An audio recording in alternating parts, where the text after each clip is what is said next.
my opinion, is the same with the power valves. Yeah. So, I mean, there are subtle differences, and there are moral or personal, Things what they feelings they have, and that's fine. That's what makes it fun, and that's the hobby part of it. So now what about circuitry boards? What do you believe in? Is it hand wired point-to-point or the circuit board? Ours are not. Everything we make are circuit boards. We use, FR4 glass epoxy, plated through. We use really good boards. We specify all that stuff. And I do all that design myself. I do all the board layouts and everything. So we're totally in control of all that stuff. Because of the feature, I mean, you could never do something with this many features and knobs on a hand-wired amp. It's like physically impossible. But I've been using circuit boards for 30 years. I've always done that. I have no issue at all. As far as the tone of something, I don't know.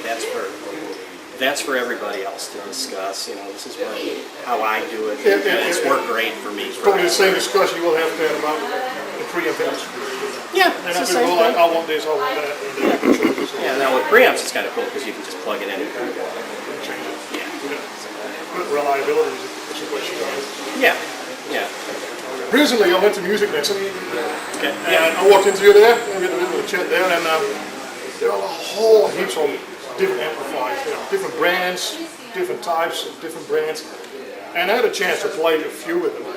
And I found it really hard to find a difference in the sound and in the response of all these different brands. Is it just me being a bad guitar player or having bad ears? Or is it that there's not much you can change on amplifiers? Well, the technology we use is 50 years old. It's tube stuff. Everything, there are kind of two schools of thought. I'm a Marshall guy, have always been, so a lot of my stuff leans towards that sound, that kind of thing, and then other people, like Mesa Boogie started out as a Fender guy, Stevie at BHT was a bit of a high watt guy. But over the years, you just kind of develop your own sound. It's a personality, just like playing music, you start to sound like yourself at some point, and even with amps it seems to go that way. In fact, there was Keith Howland from Chicago. He just did an impromptu demo on one of these when they first came out, and the magazine asked him, they said, well, what does this sound like? He goes, well, it sounds like Bruce. He said, I used my stuff for 20 years. And so you develop your own sound, I guess, and they're all a little different. But you're right in saying how much.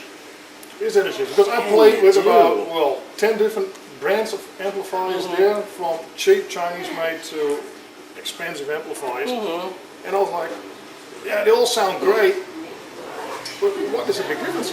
I couldn't find it. I was like, okay, it must be me. Yeah, it might be a little bit. Well, I'm not going to argue with that. I'm just a guitar tech anyway, so what do we know?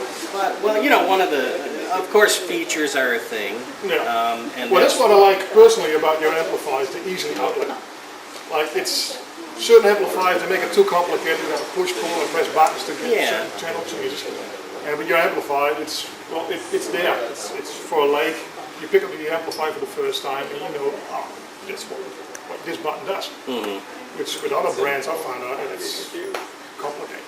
Well, we have a sort of a team of people. Like, we'll come up with an idea for something, and then it comes to me to kind of make it into something, and then I do it I'm a guitar player, but I'm an engineer, so I'll do it from sort of an engineering standpoint, and then guys like Gustavo or some of the other fellows will look and go, oh, wait a minute, I don't know what that means, and so we've got just guitar players who are not technical people, so we end up simplifying things. Yeah. So as far as features on our amps, a lot of it is all of the features are practical things and understandable and things a normal person would do. There's no strange, weird things that you go, I wonder what that does. It's pretty clear. So it's one of the things is having usable, innovative, cool features that everybody understands. So what is it we can expect from you in the near future, new stuff? Well, we're always working on new things. The Tweaker just came out, which is the little 15 watt, kind of, I won't call it the low end of our line, because nothing is low end, but it's our best value product. Yeah. But it has a bunch of cool features on it that we'll, go over later and all that. But because it looks like that might kind of take off, we've already got new models lined up in the tweaker line of stuff. There'll be a tweaker 88 that's going to have two KT88s and it'll be 88 watts. And they'll be relatively inexpensive.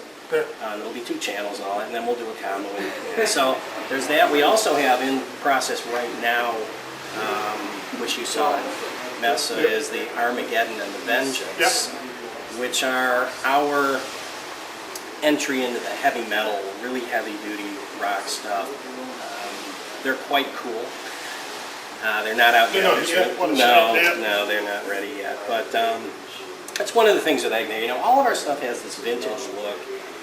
Not necessarily a vintage sound. It's not like you couldn't use this. I mean, we have heavy players using Tour Masters and Renegades, but it doesn't look like that. So It doesn't look heavy metal. no, so it's always been that thing that Egnater doesn't do metal. It's like, well, come on, look at the list of people that we've done stuff for, and It's like you can't play jazz on the Marshall. yeah, but I would say Dimebag and Dan Donegan and all those guys. I would think those are pretty heavy players, and they all use our stuff.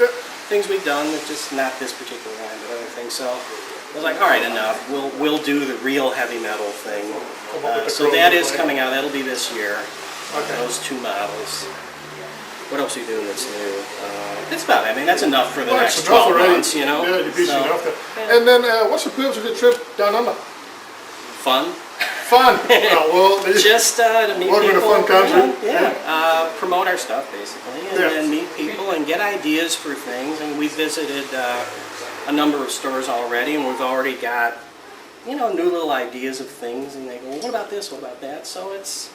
I mean, you can call it a promotional trip. And it's a brainstorm for yourself as well. Yeah, I mean, everywhere you go, you come to the other side of the world, and people have different ideas. Especially in Australia. Yeah. They're different. So, I mean, that's why we're here, and it's just cool. I love this. Yeah. Well, later on tonight, you're going to talk about your amplifiers. Sure. And all the features. We're going to tape the 2. And okay. thanks a lot. Great. And have a good trip here. Thanks. All right. Thanks for watching Tech Talk.